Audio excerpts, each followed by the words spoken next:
Happy Friday, Los Al USD. I'm Nicole Pichardo, and this is your wrap-up for Friday, January 26th, 2024. We'll start this week's episode of the wrap-up with a shout-out to the Los Al Wrestling JV team who brought home some serious hardware at the Sunset League Finals lower level this past weekend.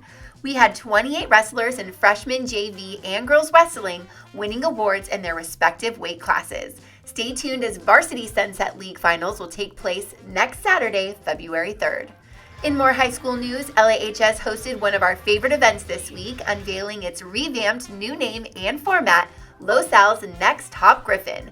This event highlighted the talents of 8 senior students, making a departure from the previous Mr. Griffin title to embrace inclusivity, welcoming any senior who provided a talent-worthy and captivating performance to the audience. Following an evening filled with amazing performances, senior Ella Shapiro emerged as Los Al's Next Top Griffin. Adding to the excitement, the show premiered a music video produced by Griffin News students. The video can be viewed on the Griffin News Instagram page. In middle school news, Dr. Pulver, accompanied by board members Diana Hill and Chris Forehand, took a visit to walk through classrooms at McGaugh this week. During their visit, they were treated to some special performances from the Eagles Choir and Band, saw some super cool game animation in STEAM, and witnessed some very creative science lessons where students were writing children's books about the formation of the solar system.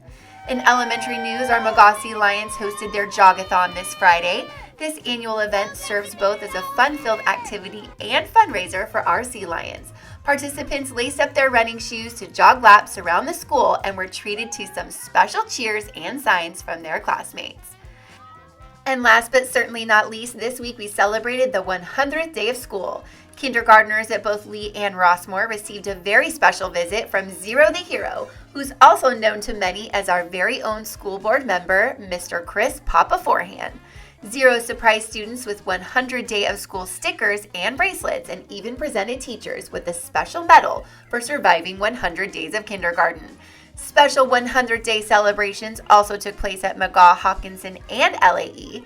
At LAE, UTK and kindergarten students took part in a super fun 100-day of school assembly, where they not only dressed up as 100-year-olds, but participated in fun exercises and even danced the Cupid Shuffle together. We honestly can't believe we've already hit the 100-day mark. Well, that's the wrap up for this week. Thanks for watching and have a wonderful weekend.